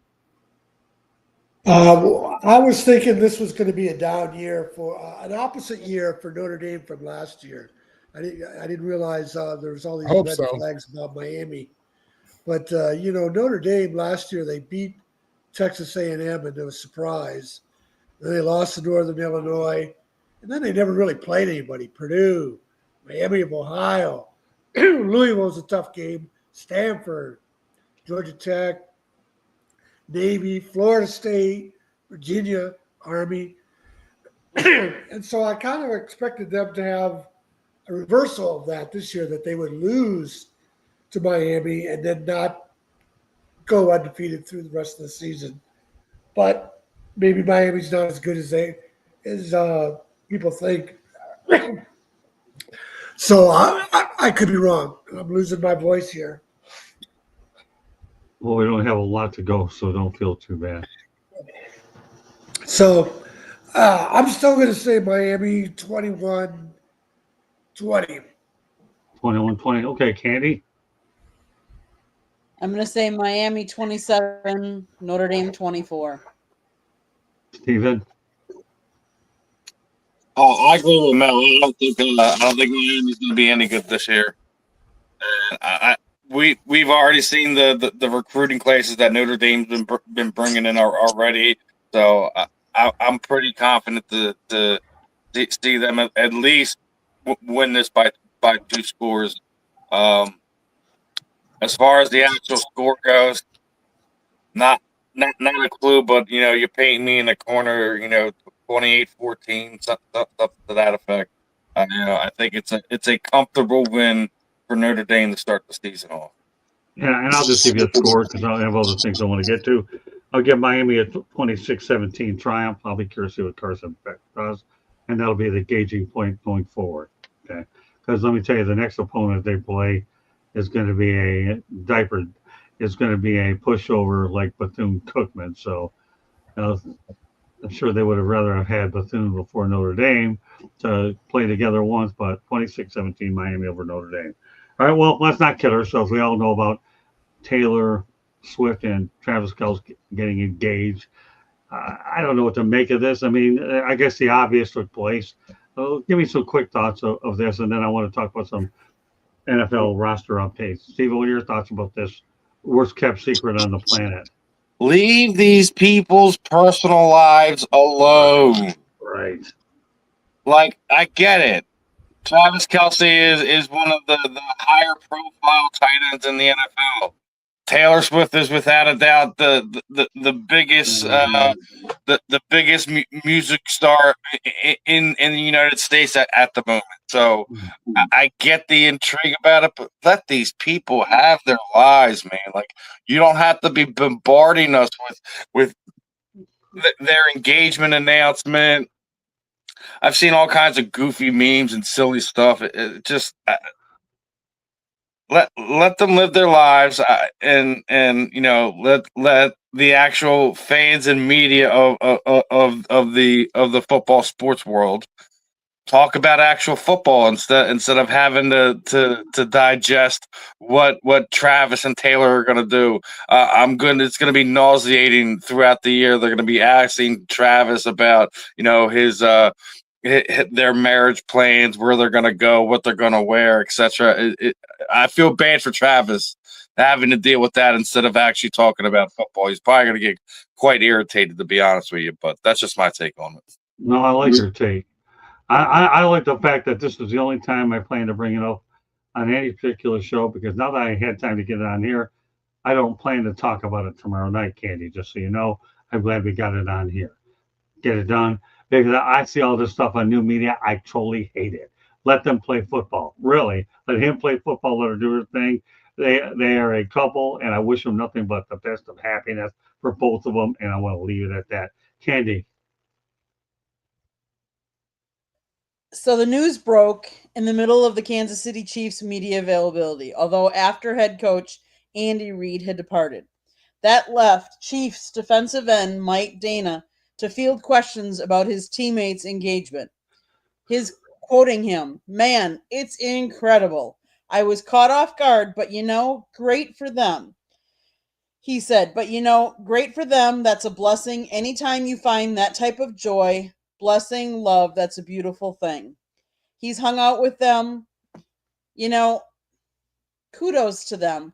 They're the ones that, to be honest with you, Stephen and I understand, let them have their personal life, but they're the ones that brought it on themselves because they're the ones that posted on Instagram, "Here, we're engaged. Here's our pictures." So, yes, kudos to them. I'm happy for them and I'm glad for them. But in the same breath, they know that they're in the public eye. Everybody wants to know, and they played to that. So, yes, are we talking about it? Yes. Do we need to consistently talk about it? No. But kudos to them and congratulations. All I hope is that they have a happy marriage and a happy life. Well said. Mel? I'm happy for him. That's it. Good enough. Marvin?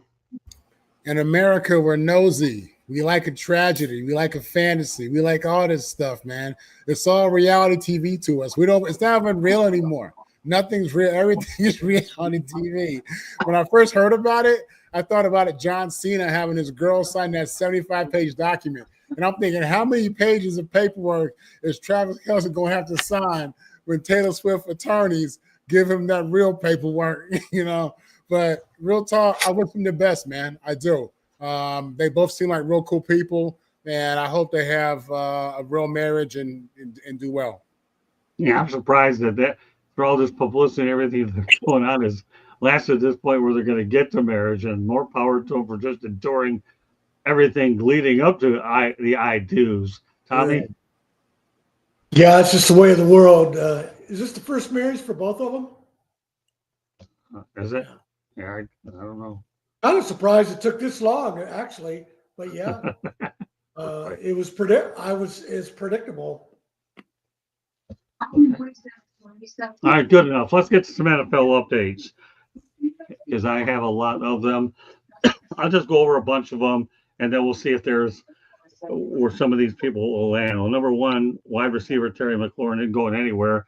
Gets a 3-year, $96 million deal for Washington. Well, Steven, again, leaving the division. Some thoughts about this? The Commanders fans are probably taking a huge exhale because if they didn't have Taylor McLaurin, they were going to be in a world full of trouble. So glad they got it done. Don't want to hear any excuses when we continue to beat them, and Scary Terry's going to be stuck in Guantanamo Bay. Oh, that's funny. Candy? Kudos to him. I mean, what more can we say? Either they make tough decisions on this day, and every team has to make them. Mel? I mean, what took him so long? I mean, if you knew right. you were going to do it, why wait this long? Let the guy get some training camp in, get those double-day legs, get ready for the season. Now, he'll probably end up getting some sort of soft tissue injury because he's just not, he hasn't ramped up. He's not ready to play. So, and you look at it, people look at it at the end of the year and like, man, that wasn't a smart move. When all they had to do is get him signed early. Not even make this thing public. Don't even let it get out. Just get the guy signed, give him the money, and let's just keep it moving because they were in the NFC Championship game last year, and I'm sure that they think that they're Super Bowl contenders, and this is the time to do it. It's an easy decision to make because you're not paying the quarterback, so it's a real easy decision to make. Okay, we're not paying the quarterback. Let's we don't have to pay him for another 3 years. Let's sign him for 3 years, and by the time when it's time for us to pay him, we won't have to pay this guy anymore. We'll replace him. It's a real simple decision. But they just make it complicated for no reason. Marvin? 3 words. That's what you call money well spent. Yeah. Tommy? Well, it's kind of like the Cowboys, like Mel said. What and Michael Parsons, what took them so long? Why did they let this happen? They should have taken care of this a long time ago. Well, I'm glad it's taking us a lot less to get through this topic than it was for them to sign the guy, because I got sick and tired of reading the inevitability became inevitable. All right, Amari Cooper rejoins the Raiders, another target for Geno Smith. He started his career there, went to Dallas, and now he's back with the Raiders. Stephen, really quickly about Amari Cooper. At least he's getting another lease on his NFL life. Obviously, we all remember his days in Dallas. He's been in Buffalo. He's been in Cleveland. Uh, going to be interesting to see what he does there in Las Vegas with the Raiders. I think that's another weapon for them down there. Don't sleep on them Raiders. I think they're gonna make that AFC West fun to watch this year. Candy? He signed a 1-year, $3.5 million contract that can reach up to $6 million. I like it when they have these incentive based, because that means that they're gonna push through and they're gonna try and hit all the incentives they can. So kudos to the Raiders. No. Mel, you're on mute. I think it's good for the Raiders. I mean, I like Amari Cooper. I think the guy's been undervalued throughout his career. When he first got drafted out of Alabama and went to I think they were in LA at that time. I'm not sure, or Oakland. I mean, Right. didn't hear a whole lot about him because the Raiders weren't doing very well. Then Dallas ends up getting him. He has a great career, had great chemistry with Dak. It was something that Dak needed, and I don't know why they ended up getting rid of him, and they gave him away for next to nothing. Right. And Dallas really has not been the same. They got CD Lamb, but CD is a different type of receiver than Amari Cooper. Amari Cooper is one of those guys that could take the top off the defense. CD Lamb is more of a possession type of receiver. I think it'll be good for. I mean, and he's still relatively young. He's only 31 years old, so I mean, I think he's still got some tread on the tire. Yeah. The AFC West is a tough division. It's like the AFC North. I mean, it's going to be tough. I mean, you got some good coaches over there in that division with Pete Carroll coming over there. Now you got Jim Harbaugh there. Obviously you got the Chiefs there, and then you got Sean Payton there. So there's going to be some good football played there. So whoever comes out of there really has an opportunity to do some things in the playoffs. Marvin? Yeah, the number one receiver over there, Myers, is screaming for a trade. I don't know if he's going to be holding out or what. So just because of that, the signing makes a lot of sense. And based on how he looked last year, he should be able to be productive. Tommy? Yeah, his numbers have been consistent, even though he's changed teams. He's been off his game the last couple of years. Has he been injured? Has he had injury problems? I think he had some last year, but he played though. So I guess it just matters what kind of shape he's in. If he's keeping his body in shape. Well, Jay Aluj, he's 31 years of age. I think there's some tread left on his tires. Okay, let's stay with the Raiders theme. Kenny Pickett was traded to the Raiders for a 5th-round pick. I think their second-string quarterback was hurt, so they're good insurance. They get a 5th-round pick out of the whole deal. Now the Cleveland Browns have 3 quarterbacks. So, Steve, what are your thoughts about Kenny Pickett headed to Vegas? I knew he wasn't going to be a Cleveland Brown. I said it for the better part of a month. I didn't think Kenny Pickett was going to be staying there in Cleveland. We'll see if he gets any time at all. But good insurance policy for Vegas, just in case anything happens to Geno. Candy. So the thing about Pickett that really surprises me is that he's projected to be Geno Smith's backup in Vegas.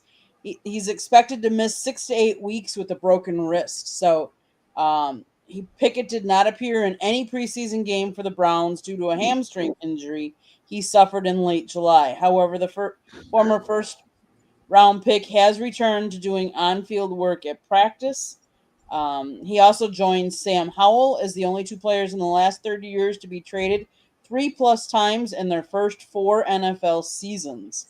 So we all knew that the Browns couldn't keep as many quarterbacks as they had. So something had to give. Yeah, who was he replacing again? The second-string quarterback? I'm trying to remember.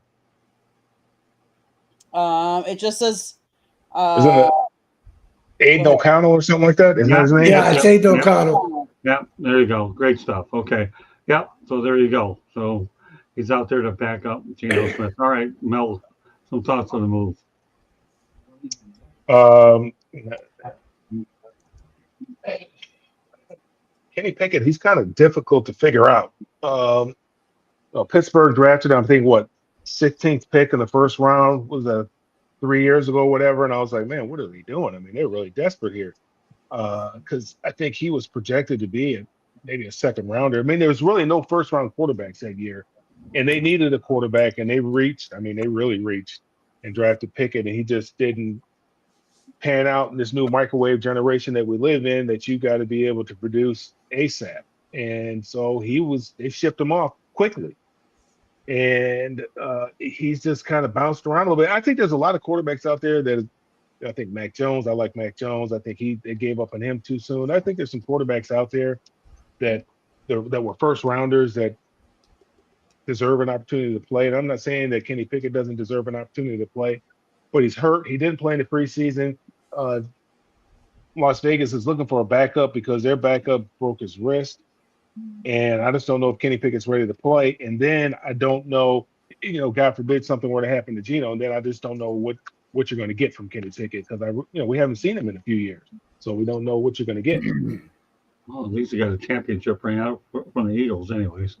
Marvin, I do agree that we rushed a lot of these quarterbacks, whether it be Kenny Pickett or Daniel Jones and other guys as well. We rushed them too soon, just because I said before of what we saw with Mahomes and Lamar Jackson in their first 3 years, winning MVPs and Super Bowls. At the end of the day, if 3 or 4 teams already passed on this guy, and obviously it was a reach. Great for the Browns. They were able to get a 5th round pick for him. And if he can't play, if he's out for the first 6 to 8 weeks, I mean, I don't understand that. I guess at this point you consider him to be somewhat of a veteran backup. He has starts under his belt. So if Geno goes down, you have a guy who knows how to at least steer the car.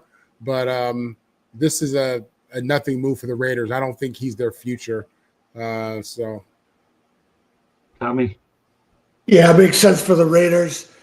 Because of an injury, they had to do something, and Pickett was available, cheap.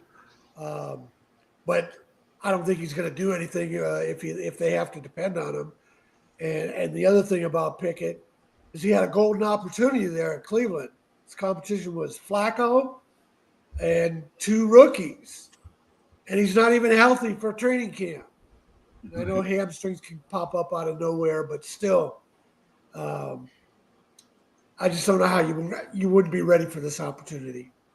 Yeah, well, it's funny how Jay talks about Hendon Hooker because that's what I'm headed to next. He was released by the Detroit Lions. Well, this is the worst kept secret on the planet. And Campbell's been hinting all along he needs a change of scenery, and he did cut him. So with that said, Stephen, give me a prediction, just a quick prediction, where you think Hendon Hooker's next residence will be. Who? Hendon Hooker. Never heard of him. Okay. Yeah. All right. Quarterback from Tennessee, right? Yeah. Mm-hmm. Yeah. He's heard of Tennessee, him. right? All right. You don't have a prediction, Candy. I'm not sure anybody's going to pick him up. He did not look well this preseason. You looked awful. Exactly. So I don't know that anybody's going to pick him up. Okay. Fair enough. Mel? To be honest with you, when the Lions drafted him, I really thought they got a first-round talent in the 3rd round. I mean, he fell because he had that knee injury his senior year at Tennessee, and I really thought that they had the heir apparent to Jared Goff and Hendon Hooker watching him play at Tennessee, but he just has not panned out for whatever reason.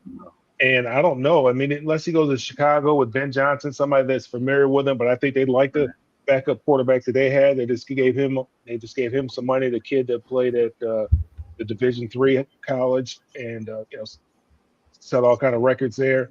I don't know if they're maybe I don't know. Maybe Sean McVay takes him out there, puts him on the practice squad with the Rams. I don't know. I don't know where his next landing spot is.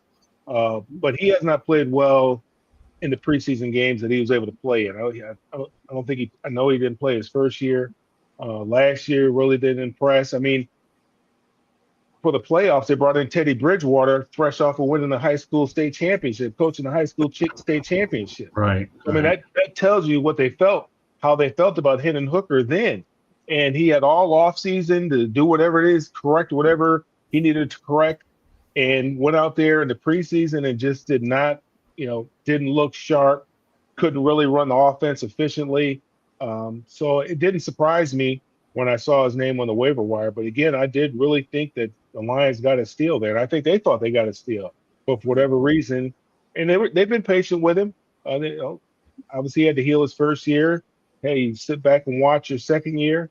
And, here's your third year. We're giving you an opportunity to be the guy behind the guy and set you up to be the guy. And it just never panned out for whatever reason. Marvin? Evaluating quarterbacks, choosing quarterbacks is a crapshoot. You have no idea what you have until you get that kid and you put him in practice and you put him in those situations. You have no idea really what you're dealing with when he's under pressure, having to process new information, and if he's dealing with injury.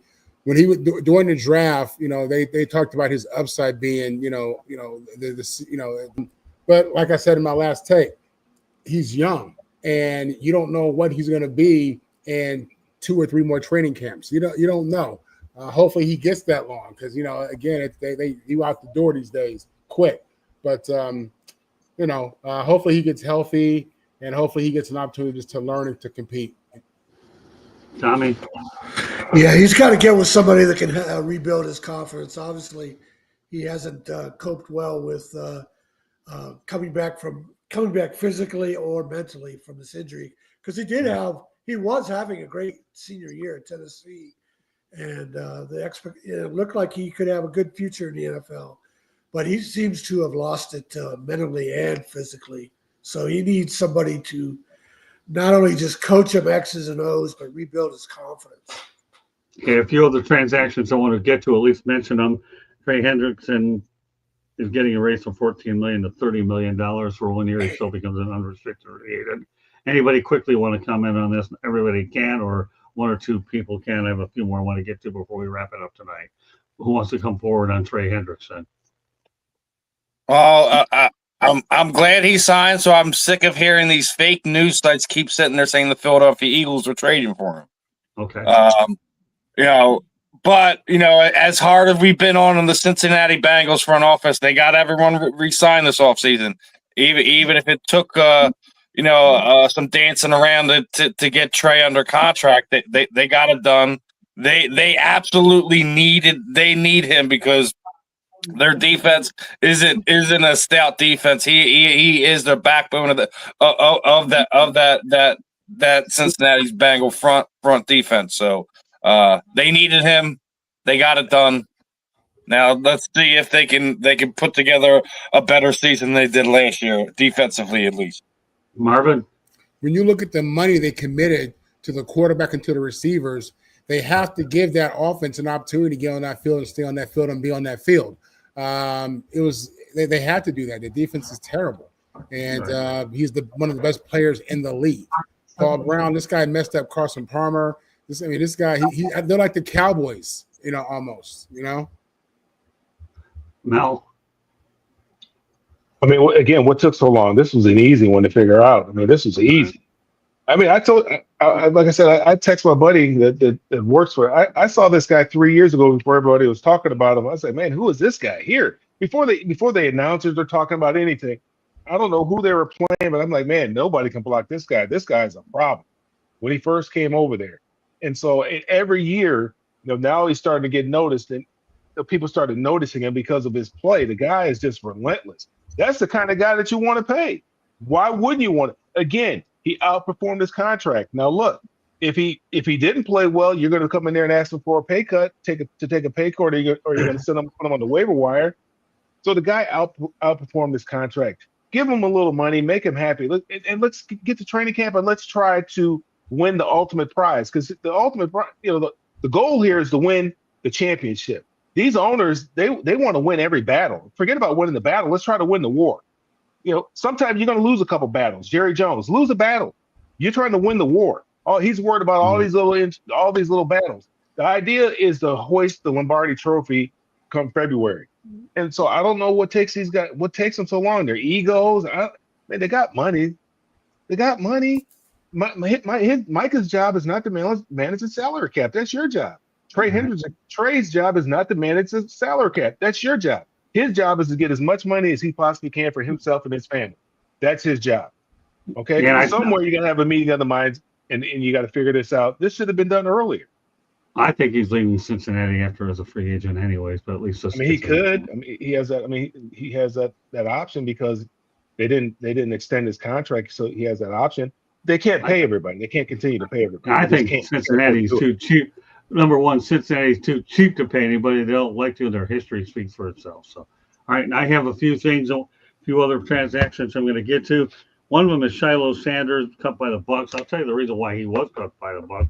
In 83 preseason snaps, he had 39.1 PFF grade, 38% missed tackle rate, 100% passer rating allowed, 0 PBUs, pass breakups, 0 interceptions, 1 quarterback hit, 4 tackles, 2 penalties, and 1 ejection. That was probably what sealed it for Todd Bowles. We'll make it really quick. Does he land anywhere? CFL, UFL? Didn't Pittsburgh already sign him? I don't know. Did they? I thought I had seen that Pittsburgh had already picked him up. I don't know. We'll find out. There was some talk about it. That would be a good place for him, but I haven't seen that. Okay. Well, we'll know in the morning. So, all right. Anybody real quick? I want to get to 2 more, then we'll call it a night. He'll be on somebody's practice squad. I think worst case scenario. Okay. Mel? Yeah, hopefully he gets another opportunity. It's tough, man, when you're undrafted and you do something boneheaded like that. You just made it very difficult for yourself. You certainly didn't make your agent's jobs easier. That's for certain. Okay. Carson Wentz is backing up J.J. McCarthy. Steven, how do you like the move? He had to land somewhere. We were just talking about it, Sam Howell, Kenny Pickett, how many teams they've been through. Carson Wentz trying to make the tour of the NFL. Philadelphia, Indianapolis, over to Washington, was with the Rams, was with the Chiefs. Now he's up in Minnesota. Listen, he's an insurance policy in case JJ McCarthy isn't getting it done. That's what that is at the end of the day. So let's see if JJ's the guy, and see if Carson Wentz can find a way to get back at a starting opportunity. Okay. Teddy Bridgewater, number 2. Kyle Trask is out. Mel, you talked about everybody's talking about. That's your guy. Yeah, there you go. That's your guy, Scott. That's it. Yeah, give it. I know I was going to get it after this one, but I had to put it in. Journalism 101. Yeah, Teddy Bridgewater's in. Kyle Trask is out. All right. Now, I'm never going to hear the end of it from you anyways. I thought he was going to stick around. We'll see where he lands, if anywhere. But can't figure it out. Teddy Bridgewater must have some pictures. I can't figure it out. Yeah, I can't either. All I know is you guys were smart enough to know that he did replace Hendon Hooker, who wasn't good enough to play in the playoffs. You want to say something real quick on that, Mel? You want to go ahead and brag a little bit because you brought it up? Go ahead. No. You can rub it in with me that I'm a bad man. When I thought the NFL changes so quickly. You look, Carson Wentz 5-6 years ago, they were talking about him like Josh Allen, and then all of a sudden, he can't play anymore. It's tough to figure this thing out. So Kyle Trask, I know they were hoping for him to one day, they're hoping to one day give him the keys to the franchise. But, I think Baker Mayfield has, been a pleasant surprise. I don't know what's going on with the kid, but unfortunately, they decided to give up on him. Now, he'll probably catch on with somebody else because he was a second-round draft pick. So, obviously, people thought highly of him. So, he might catch on somewhere else. You don't know what's going on with the Rams right now. Matthew Stafford, they need somebody there just in case.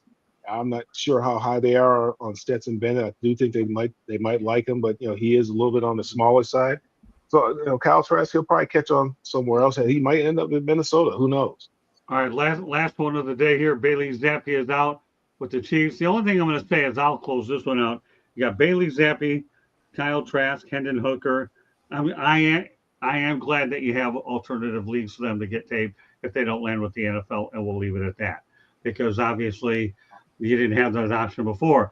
Stephen, let everybody know how they can get a hold of you real quick.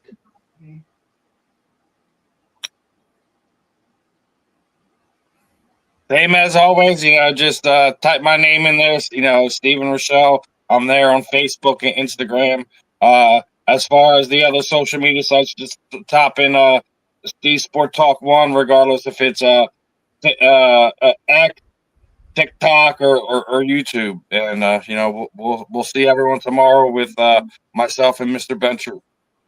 Right. And also, I should make a programming note, Stephen, just so you know, we might have to do the professor and pupil sometime middle of next week because we will not be broadcasting on Labor Day night. We'll see what we can work out if you're available, just so you know. All right. Also, Mel, let everybody know get a hold of you. Catch me on all social media at Melfar Jr. Follow what we have going on for the youth at melfarsuperstarfoundation.org. All right, Marvin. Marvin Powell III. Find me on good old Facebook. Had a great time, Scott. Thank you. You can find him on this show. He's like everybody on this show. They're all superstars. Marvin, I love having. I enjoy seeing you every Tuesday night. Now I have to look at you if I'm wrong with the Miami pick. I'll deal with that. I'm used to taking a ribbing when it happens. All right, Tommy, real quick. Candy wraps it up, and then we have a lot of football ahead of us. Go ahead, Tommy.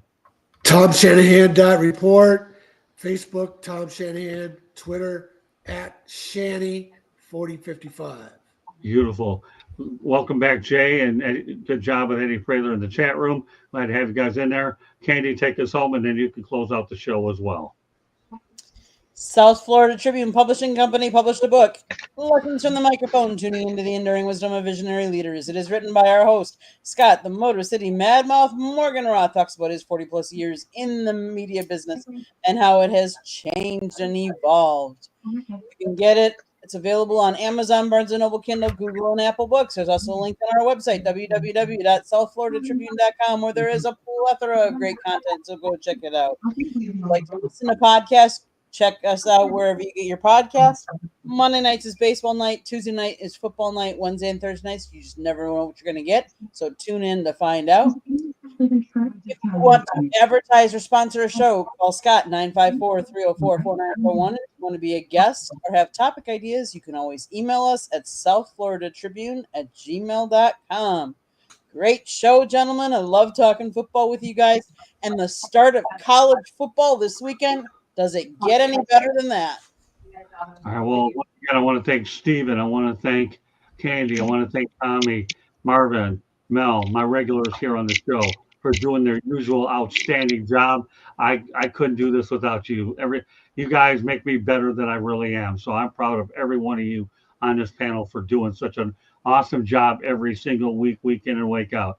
All I can do is put the show together, but it's up to you, as you always do, to make it great. And I'm proud of every one of you on this panel, as well as everybody in the chat room.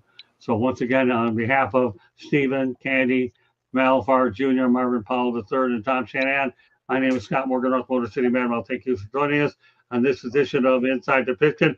We will see you next Tuesday night. Everybody, enjoy the football. God bless, and thanks for joining us tonight. Once again.